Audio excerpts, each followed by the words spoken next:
Bagi salikin atau sairin atau wasilin atau wasilun, bagi mereka yang sudah menata perjalanan untuk menuju dan bertemu Allah, dan bagi mereka yang sudah sampai pada Allah, qata'a min ru'yatil a'malihim, Allah akan memutus hubungan ruhaniyahmu dengan perkara-perkara yang bersifatkan duniawiyah. Secara ruhaniyah begitu Pak Bu. Orang yang sudah berguru terhadap guru akhirat dan dia sudah mendapatkan sistem wejangan untuk melakukan perjalanan ruhaniyah mendekat dan bertemu Allah, dan atau orang yang sudah sampai, mesti Allah memutus hubungan ruhaniyah orang tersebut dengan perkara selain Allah. Ruhaniyah loh, bukan jasmaniah. Itu pasti. Apa maksudnya? Supaya kita tidak terkontaminasi ruhaniyah itu dengan apa yang menjadi kepentingan hawa nafsu. Apabila Allah memutus hubungan ini sampai secara jasmaniah, itu pilihan Allah yang terbaik. Banyak di antara saudara kita ketika yang sudah masuk melakukan perjalanan khalwat untuk bertemu Allah, urusan duniawiyah itu dicemet Allah, dimiskinkan. Banyak. Ingatlah, semata-mata Allah memilih keputusan hal seperti itu supaya ruhaniyah kita itu tidak terhalang dengan perkara apa yang dicemet ke Allah tadi. Apakah selamanya begitu? Tidak. Bahkan bisa jadi Bapak Ibu, duniawiyah kita secara fisik itu malah ditikelkan. Katakanlah tadi omset kita dalam 1 bulan itu puluhan juta, bahkan ini malah ratusan juta. Kok begitu? Allah punya pilihan itu. Apa pilihan Allah? Allah mengatakan di dalam rahasia Allah, jenengan pasti amanah. Jenengan ruhaniyah jenengan tidak akan terkontaminasi dengan duniawiyah. Artinya hatimu tidak silau. Rabbana atina min ladunka rahmah wa hayyi' lana min amrina rasyada. Justru kemewahan duniawiyahmu, duniawiyah itu tidak hanya materi aja Pak, non materi juga. Contoh, jenengan pengaruh ketokohan jenengan iki tidak hanya tingkat nasional, bahkan internasional. Pengikut jenengan ini tidak malah berkurang, malah berlipat ganda. Iya. Iki non materi. Tapi tidak menjadikan ruhaniyah jenengan tambah jauh dari Allah, enggak.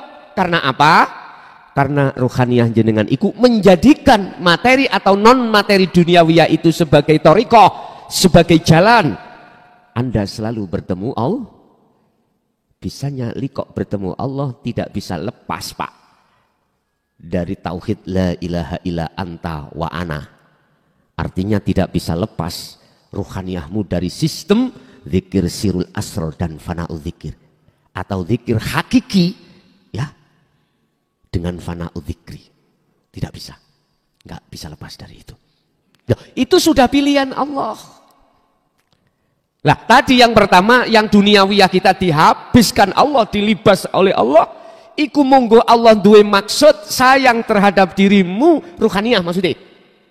Manakala ini duniawiyahnya itu dilipat gandakan, jenengan kali kulo tambah delurung ruhaniyah. Tahu delurung? Apa bahasa delurung? Tambah kebingungan jenengan. Bentuk kebingungan kita meletakkan hadis Rasulullah fa aina ma kunta ittaqullaha fa aina ma kunta. Ini nggak bisa. Kan dikatakan, "Hundi kuwi manggon, kamu harus bertakwa. Kau harus selalu bertemu Allah." Lah, miturut ketetapan Allah manakala dirubah, jenengan mestinya itu dihabiskan duniawiyah, dimiskinkan, kok ya tetap maksa sampai ikut jaluk dikayakan, dimewahkan dunia secara fisik, itu pasti Anda tambah delurung ruhaniyah kita. ruhaniyah kita tambah jauh dari Allah. Oleh sebab itu, apapun yang menjadi pilihan Allah itu terbaik buat Allah. Tapi syaratnya kita bisa mengatakan manut ikhlas, yaitu tadi. Tanamkanlah segala apa yang dipilih oleh Allah terhadap kita untuk bertempat itu dengan ikhlas. Garisnya ikhlas kita dikatakan ikhlas atas pilihan Allah manakala jenengan kali kulo mendatangkan rahasianya ikhlas. Apa rahasianya ikhlas? Selalu menyampingkan keakuan kita sebagai makhluk yang berperan pun titik ada di situ. Ini toh maksudnya di dalam tauhid bimbingan tahali, ya. Maksudnya tahali kan di situ, Pak.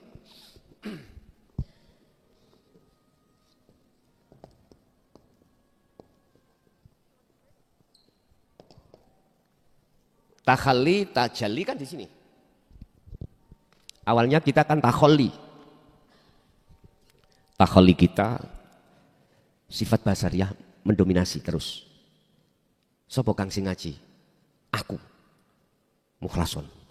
Rasa di dalam hati duduk di situ. Ini kalau disikapi dari ajaran Rasulullah di jalur dinul haq.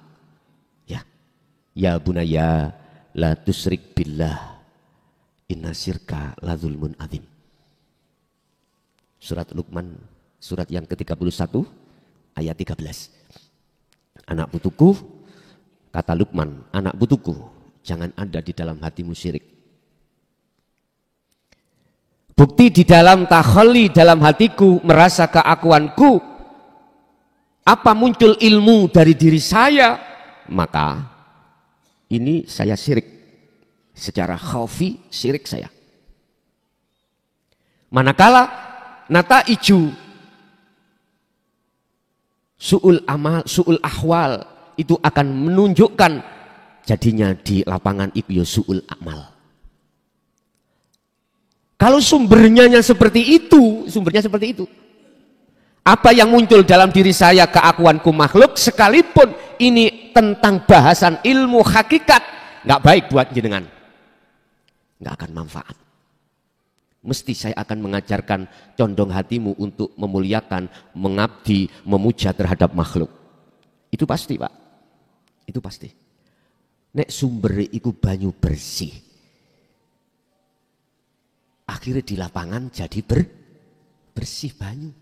Nek sumber iku minyak, ya keluarnya minyak. Tinggal itu. Makanya guru-guru kita akhirat berhati-hati. Ketika saat menyampaikan tentang dinul haq, jangan sampai ada kepentingan nafsu di situ. Jangan sampai. Kalau sampai muncul kepentingan nafsu di situ, maka ilmu yang muncul itu tidak akan bisa bermanfaat. Enggak akan. Enggak akan. Sehingga saking hati-hatinya beliau-beliau dulu jarang dikeluarkan. Jarang. Karena ada alasan tersendiri pada saat itu. Beliau-beliau tidak mau menyampaikan, artinya direm tenan. Gas gak dipol, rem yang dipol. Sekarang gas rem, pol. Tapi kami tetap, Pak, kami tetap belajar, kita tetap belajar. Mendudukkan tajalli bukan takhalli itu bagaimana. Semua itu kembali kepada pribadi kita masing-masing. Mau menyibukkankah atau tidak, masa demi masa, waktu demi waktu untuk berzikir, hanya itu. Kita buat apa napas kita setiap kali keluar masuk berzikirkah atau selain berzikir? Itu kembali kepada diri kita masing-masing. Yang kumaksud zikir di sini adalah kesadaran penuh terhadap diri kita masing-masing. Kalau kita itu sudah tidak punya hak memilih, tidak punya hak bisa nyapa-nyapa, nggak boleh. Itu kita tiadakan. Akhirnya diganti semuanya keingsunane Allah Subhanahu wa ta'ala. Tinggal itu aja. Bapak Ibu hadirin jamaah rahimakumullah. Kita masuk dalam tahapan tahali ini, berarti tahali adalah sebuah proses. pembersihan, penjinaan sifat basariah, peniadaan keakuan kita sebagai makhluk yang nyapo-nyapo. Ini kita jadikan kemakhlukan kita dalam posisi la haula wala quwata. Di situ, Pak. Setelah itu proses terjadi, maka berikutnya adalah tajalli illa billah. Artinya yang muncul di dalam diri jenengan itu hanya keakuan Allah. Yang ketika saya bicara Allah jangan dimaksud itu nama. Ketika saya bicara hidup jangan yang dimaksud itu sifat. Sering saya katakan, saya bicara Allah, bicara hidup, zat itu bukan substansinya. Substansinya adalah laisa kamislihi syai'un. Itu, Pak. Nah, dari proses tahalli menuju tajalli inilah nanti akan bisa membentuk di dalam ruhaniyah jenengan itu yang disebut ikhlas. Yang disebut ikhlas di situ. Ridho, ikhlas. Kalau sudah ada di situ, tinggal kita itu bagaimana caranya volume itu lebih besar. Secara otomatis, Pak, kalau kita bicara sistem, kita hanya bisa meniru, mengikuti apa sistem yang pernah dialami oleh kanjeng Nabi. Itulah jalannya fitrah, itulah jalannya maulid. Itu. Jadi kita jangan hanya memperingati maulid kanjeng Nabi saja dan tidak ada dampak di dalam ruhaniyah kita, jangan. Baik, kita itu melaksanakan, memperingati hari kelahiran baginda Rasul. Monggo, itu baik. Tapi jangan berhenti di situ. Bagaimana kejadian maulid itu bisa mengaplikasi berdampak ruhaniyah kita, tinggalkan syirik. Lalu menuju iman yang benar. Wa may yakfur bit-taghut wa yu'min billah. Al-Baqarah 256. Barang siapa yang tinggalkan syirik, tinggalkan selain Allah ruhaniyah kita, wa yu'min billah, maka Anda imanmu itu dikatakan benar. Iman dikatakan benar manakala sudah sampai ke ihsan. Kata Rasul tentang ihsan, anta budallaha ka'annaka taroh. Ketika kau beramaliyah, hatimu sudah tidak melihat amaliyahmu. Ini pengertian ketika kau beribadah, beramaliyah, seakan-akan kau bisa melihat Allah. Artinya ketika hal itu terjadi, ruhaniyahmu itu tidak melihat dari dirimu. Inilah maksudnya makalah Syekh Ibnu Athaillah Qota'ah, mutus hubungan ruhaniyahmu dengan perkara selain Allah. Itu kadang-kadang kita jatuh, nggih, jatuh kadang-kadang kita. Kadang anak nakal, hati kita masih melihat anak, munculnya kenakalan itu. Kadang-kadang kita diuji Allah lewat istri atau suami yang sifatnya nggak penak. Lihat suami kok kerjanya itu tidur melulu, nggak mau kerja. Nah, kadang-kadang kita itu jatuhnya iman itu melihat suami kita. Kadang-kadang kita sebagai suami melihat istri ngecemas. Kita jatuh. Akmal itu kita lihat dari istri. Padahal kita tahu rumusnya la haula wala quwata illa billah. Mengapa kita masih waktu praktek jatuh? Lah, jangan kau salahkan dulu jatuhnya itu. Karena itulah proses pembentukan ruhaniyah jenengan ini, biar tauhidnya murni millata Ibrahim Hanifah, perlu dibentus-bentuskan. Apa dibentus-bentuskan itu? Dibentur-benturkan Allah. Jatuh bangun, jatuh bangun, jatuh bangun. Pertanyaannya, apakah itu salah? Tidak. Di mata Allah tidak salah. Karena di dalam hatimu sebenarnya si salik atau wasil itu inginnya, mohon maaf Pak, nggak ingin lalai dari Allah lah, gitu toh Pak ya? Semuanya. Orang yang sudah masuk di dalam salikin, perjalanan untuk menuju dan bertemu Allah, dan orang yang sudah sampai bertemu Allah, maunya itu terus dan terus senggolan tanpa aling-aling. Mohon maaf, iso terus koneksi hati ini terhadap Allah. Nggak ada kesengajaan, nggak ingin untuk sambil melakukan lalai, nggak ingin. Tapi Allah punya pilihan. Walaupun kau sudah menjadi calon kekasihku dan atau kekasihku, tak hadapkan benturan yang seperti ini supaya pertama bisa kau alap sebagai pelajaran, yang kedua untuk membentuk keteguhan subutul iman, membentuk ketetapan iman yang dalam, iman yang benar, iman yang kuat di situ. Akhirnya nggak kesimpulan, iya, yang jatuhkan aku siapa? Yang mendirikan aku kembali lagi ya siapa? Di situ Pak nantinya kita. Bapak Ibu hadirin jamaah rahimakumullah. Ingat, dalam makalah ini sebetulnya apa yang kita minta pada Allah sekalipun itu ditunda bahkan tidak dikasihkan. Itu pilihan Allah.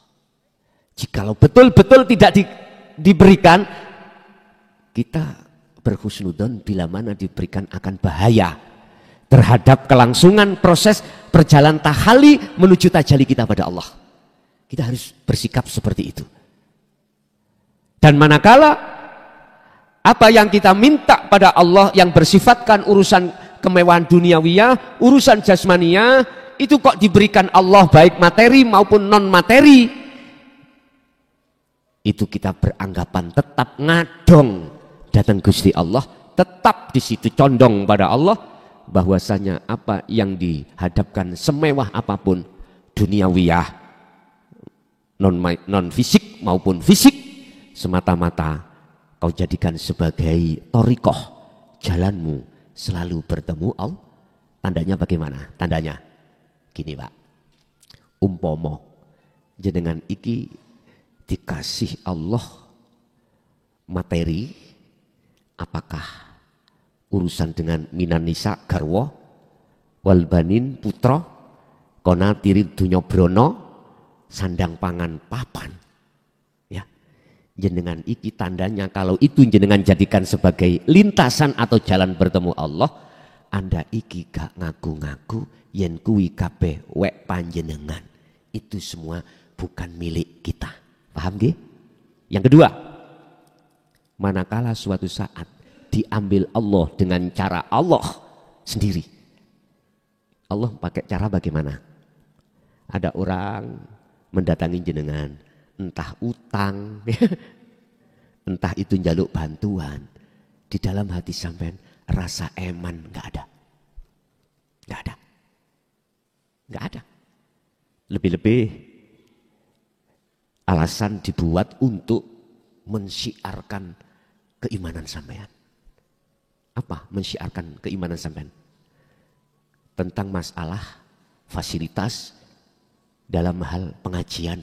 Itu contoh kecil aja. Gak ada. Hitung-hitungan gak ada di dalam hati. Gak ada. Karena apa? Kita tidak merasa, kita tidak melihat miru'yati a'malihim. Tidak melihat kalau itu datangnya dari kita. Datangnya semuanya itu dari Allah. Ini kalau betul-betul sudah dijalankan. Wis. Sekarang non materi. Tandanya bagaimana?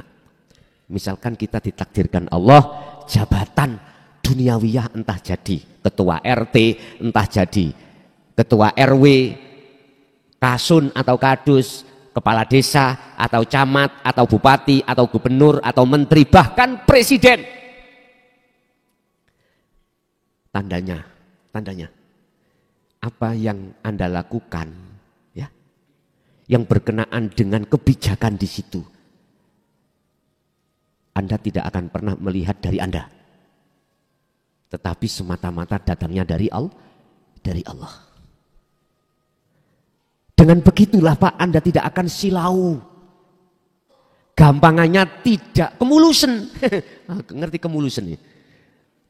Kedunyan. Nah. Bahasa Mojokerto gak kemulusan, gak tersilaukan.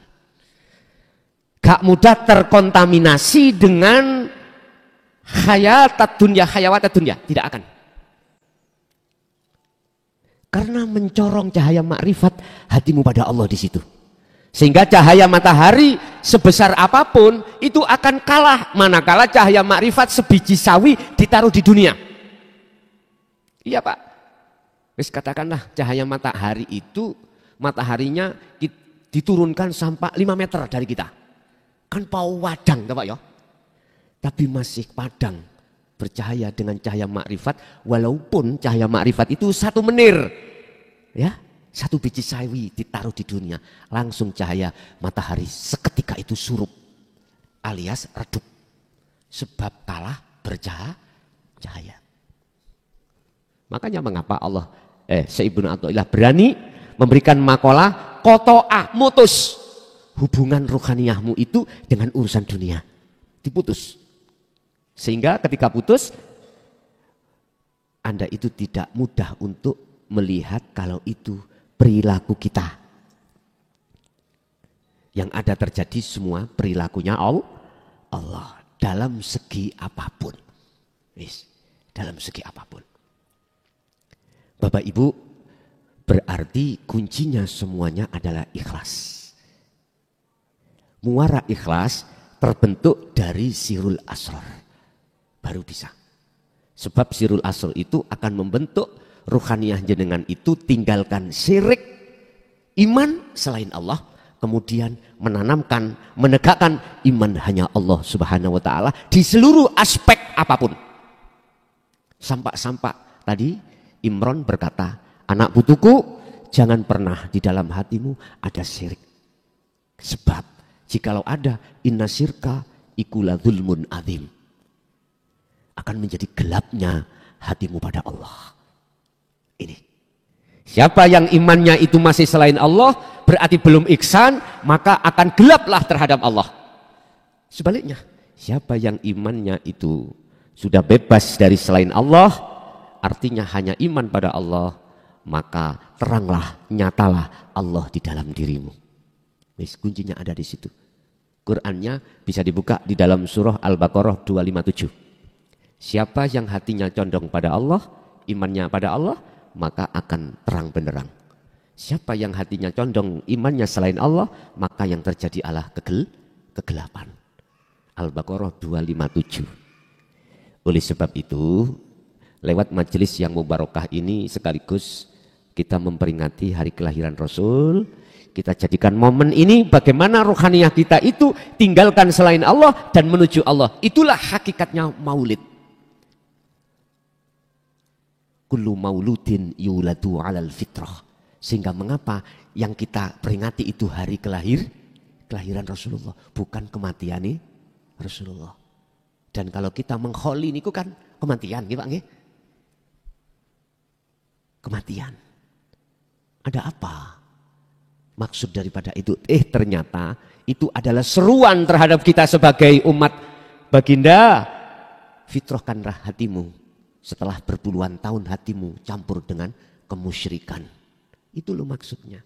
Ternyata Bapak Ibu, ini bisa kita ketemukan hanya golongan-golongan yang hatinya sudah sadar diri di dalam la haula wala quwata illa billah.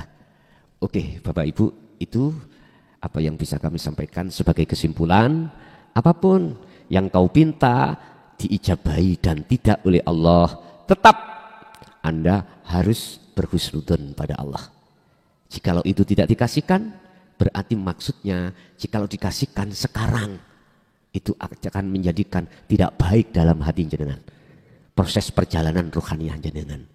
Lumina dijamin oleh Allah, nanti menunggu keadaan ruhaniyah sampai iki sudah hanifan, sudah fastaqamu, sudah hanifan, mancep. Cara kita itu maku itu pakunya sudah mancep, baru itu pasti akan dihadapkan. Karena disitulah momen waktu masa di mana kau tidak akan tersilaukan oleh kebiare dunia.